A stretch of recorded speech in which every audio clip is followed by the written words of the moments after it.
Some experts interviewed by international media, including Deutsche Welle and Sky News, believe that Chinese involvement in the war, though not necessarily on the front lines, could be a way to gain combat experience for a potential invasion of Taiwan. Take a look. They are intensely interested in this, as everybody else is, because what's happening in Ukraine is the pointer to the way full-scale war will evolve for the rest of this century. 我可能在某一天我会由于战争我会死在这里，所以说我决定分享一些比较真实的事情吧，因为我们国家中国人已经很久没有经历战争了。 The last time China's People's Liberation Army fought a conflict was the Sino-Vietnamese War in 1979. Prior to that was its incursion onto the border with India in 1962, which followed the only full-scale war the PRC has fought on the Korean Peninsula. In the graphic, we've provided the current age of a soldier today, assuming his age at fighting was 20 years old. The final column estimates deaths out of the total number of troops. Guermantes, let me come to you. How badly do you think China does need combat experience if it wants to attack Taiwan?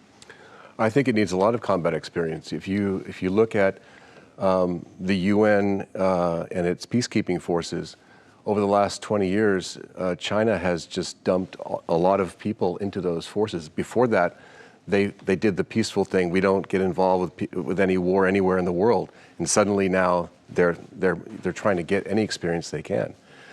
So it's very important for them to do it because they haven't fought anything since '79. Mm-hmm. And it wasn't even a full-scale war. It was basically a border invasion for 30 days, and it was over, and they withdrew. Right. And so taking those three conflicts, how would you compare militarily with Taiwan? The case of Korea is that Mao struggled to decide whether or not he was going to help the North Koreans with their war against the South. And he wasn't exactly enthusiastic about it, but the Russians encouraged him to do it. And he sent his PLA troops that were called the Volunteer Army as a deception name, to cover for the fact that they weren't supposed to be the PLA, because if they were the PLA, they'd be fighting the Americans, and that would be a different war. Mm. And this is before China had nuclear weapons, too, by the way. And if you see, you can see the same pattern of denial, deception, and subterfuge that the Chinese Communist Party does, the PLA executes, and repeats the same thing over and over again. We do also have to mention that the US did the same thing prior to officially entering the Vietnam War. I think that no one denied that there were American advisors in Vietnam. The question is how involved were they, right? That's the difference. Is from the beginning the Chinese denied that they were even involved. Right. Sana, let's go to look at those wars, cover off a little bit of that. The Korean War, China sent hundreds of thousands of troops overland. In the case of Taiwan, it would not be this. How would it differ? I think it is going to be a totally different ballgame altogether. You know, when we talk about Korean War, when we talk about war in Vietnam, it was a different time altogether. Chinese capabilities were not as advanced as right now. But then, as we have repeatedly been saying, that China hasn't really fought a war in 40 years. There are 3 generations of military personnel that have been operating in peacetime. So how do you deal with it? How do you deal with the war? So Chinese military has been modernizing, but without the battlefield experience. And when it comes to Taiwan, Taiwan is just not going to be a land-based war. It's a multi-domain battlefield. You talk about maritime, air, then cyber, space, everything. I think China has to put in everything. You know, we keep talking about what Taiwan has to learn from Ukraine, but I do feel that China is also learning a lot from this Ukraine war. Of course, for the past 3 years, we have been hearing that after looking at Russia, China is deterred to have an invasion of Taiwan. But then, of course, the presence of Ukrainian soldiers in Chinese soldiers in Ukraine is also about what they're learning on the ground. Intelligence gathering is definitely one of the reasons for Russia, for Chinese own sake, but also how to, this advancing combat psychology for its own soldier is something that China is also learning from the Ukrainian conflict. And we'll get to an actual possible invasion of Taiwan just a little bit later. Guermantes, what kind of advantage would, as Sana was saying, the Chinese on the front line or officials a little bit back behind the front lines, what kind of specific advantage would it give them that they don't have not being there in Ukraine? First of all, just being in a war. I mean, that's more than 50% of the reason they're there is getting the feel of what it's like to be in a war zone.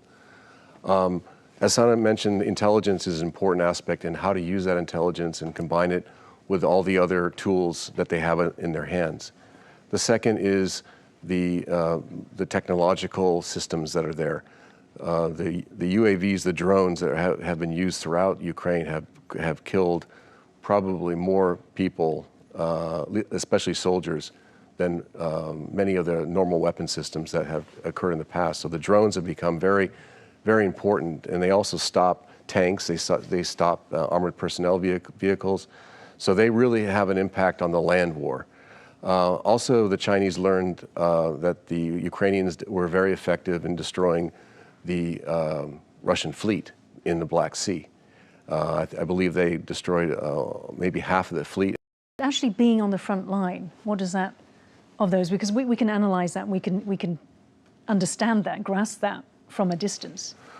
Well, what I'm saying is, okay, besides the drones, like I said, I have information that says that they're actually flying the drones and attacking Ukrainians. The weapon system that's probably important in this game is the anti-tank guided missile, ATGMs, basically, the bazooka type systems. And they're very advanced too. All aspects of this war, China is taking back and rewriting their whole doctrine based on what they've learned. Okay. Now, in response to the ongoing U.S. tariff war, Chinese Foreign Ministry spokesperson Lin Jian recently said that China would fight to the end. Some have taken that to refer to total war. U.S. Defense and Security site 1945 published an article claiming that Beijing believes the timing is now ripe for an invasion of Taiwan, according to unnamed sources. And Reuters is reporting that China is adopting a, quote, wartime posture, with bureaucrats ordered to cancel holiday and keep mobile phones to hand around the clock. Sana, why might some believe that Beijing thinks now the time is ripe? Till last year, I always used to say that the invasion is not going to happen anytime soon. But I think I'm a little torn as of now in 2025.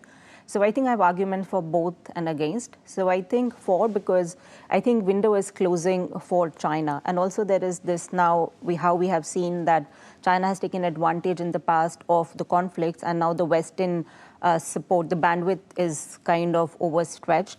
And then apart from that, BLA modernization is also reaching its threshold. And if you just look at Taiwan, I think from Chinese perspective, of course, KMT is not in power, but this is also one of the best times for it. The internal division is at its highest. The cohesion, the political cohesion, and the funding for defense buying is just, it's chaotic. So definitely from the Chinese side, it's an opportunity. And also, Xi Jinping, this is just not about regime legitimacy, it's about Xi Jinping legacy. And his legacy is all about Taiwan. And then how he's also responding to the US. Perhaps it might also be a window for us to see how he's going to respond in terms of Taiwan. We know that specifically because of the tariff and the US-China trade tech war, the economy in China is not going to sustain the losses as they're claiming to. So I do believe that they also have to take into consideration if they have the manpower, if they have the resources, if they have the money to sustain this war. Because it's just not going to be a war between Taiwan and China, it's going to be a war between China, US, and Taiwan.